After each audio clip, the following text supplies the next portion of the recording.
ಭಾರತೀಯ ವಿದ್ಯಾರ್ಥಿಗೆ ಕೋಳ. ಅಕ್ರಮ ವಲಸೆ ಸಹಿಸುವುದಿಲ್ಲ ಎಂದ ಅಮೆರಿಕ. ಅಮೆರಿಕವು ಕಾನೂನುಬದ್ಧ ಪ್ರಯಾಣಿಕರನ್ನು ಸ್ವಾಗತಿಸುತ್ತಲೇ ಇದೆ. ಆದರೆ ಅಕ್ರಮ ಪ್ರವೇಶ ಮತ್ತು ವೀಸಾಗಳ ದುರುಪಯೋಗವನ್ನು ಸಹಿಸಲು ಸಾಧ್ಯವಿಲ್ಲ ಎಂದು ಇಲ್ಲಿನ ಅಮೆರಿಕ ರಾಯಭಾರ ಕಚೇರಿ ಮಂಗಳವಾರ ತಿಳಿಸಿದೆ.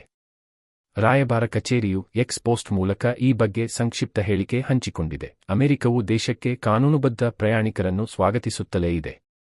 ಅಕ್ರಮ ಪ್ರವೇಶ, ವೀಸಾಗಳ ದುರುಪಯೋಗ ಅಥವಾ ಅಮೆರಿಕ ಕಾನೂನಿನ ಉಲ್ಲಂಘನೆಯನ್ನು ನಾವು ಸಹಿಸಲು ಸಾಧ್ಯವಿಲ್ಲ. ಅಂತಹರಿಗೆ ಅಮೆರಿಕ ಪ್ರವೇಶಿಸುವ ಯಾವುದೇ ಹಕ್ಕು ಇರುವುದಿಲ್ಲ ಎಂದು ಅದು ಹೇಳಿದೆ.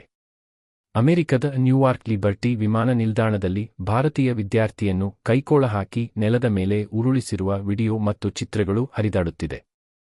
ಈ ಕುರಿತಂತೆ ಭಾರತೀಯರು ಆಕ್ಷೇಪ ವ್ಯಕ್ತಪಡಿಸುತ್ತಿರುವ ಹಿನ್ನೆಲೆಯಲ್ಲಿ ಅಮೆರಿಕ ರಾಯಭಾರ ಕಚೇರಿ ಈ ಸ್ಪಷ್ಟನೆ ನೀಡಿದೆ.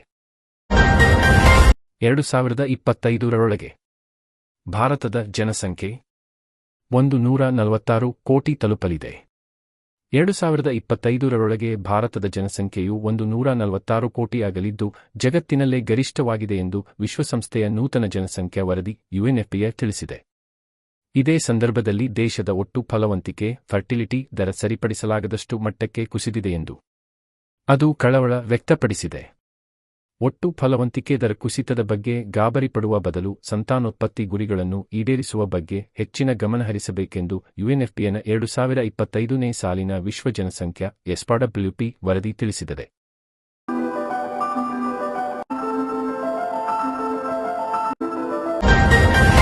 ಮತ್ತೊಮ್ಮೆ ಜಾತಿ ಜನಗಣತಿ.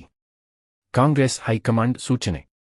ಸಾಮಾಜಿಕ ಮತ್ತು ಶೈಕ್ಷಣಿಕ ಸಮೀಕ್ಷೆ ಜಾತಿ ಜನಗಣತಿ ವರದಿ ಜಾರಿಗೆ ಕೆಲವು ಸಚಿವರ ಅಪಸ್ವರ. ಒಕ್ಕಲಿಗ ಮತ್ತು ಲಿಂಗಾಯತ ಸಮುದಾಯದ ತೀವ್ರ ವಿರೋಧಕ್ಕೆ ಮಣಿದಿರುವ ಕಾಂಗ್ರೆಸ್ ಹೈಕಮಾಂಡ್ ವರದಿಗೆ ಸರ್ಕಾರ ಒಪ್ಪಿಗೆ ನೀಡಿ ಗೊಂದಲಗಳ ನಿವಾರಣೆಗೆ ಮರು ಗಣತಿ ನಡೆಸುವಂತೆ ಮುಖ್ಯಮಂತ್ರಿ ಸಿದ್ದರಾಮಯ್ಯ ಮತ್ತು ಉಪ ಮುಖ್ಯಮಂತ್ರಿ ಡಿ.ಕೆ. ಶಿವಕುಮಾರ್ ಅವರಿಗೆ ಸೂಚನೆ ನೀಡಿದೆ.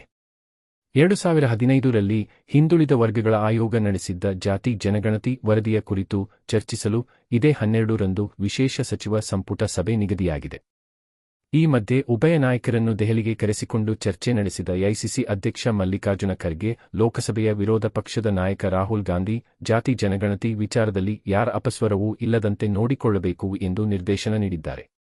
ಸಭೆಯಲ್ಲಿ ಕೆ.ಸಿ. ವೇಣುಗೋಪಾಲ್, ಸಿದ್ದರಾಮಯ್ಯ, ಡಿ.ಕೆ. ಶಿವಕುಮಾರ್, ರಣದೀಪ್ ಸಿಂಗ್ ಸುರ್ಜೇವಾಲಾ ಇದ್ದರು.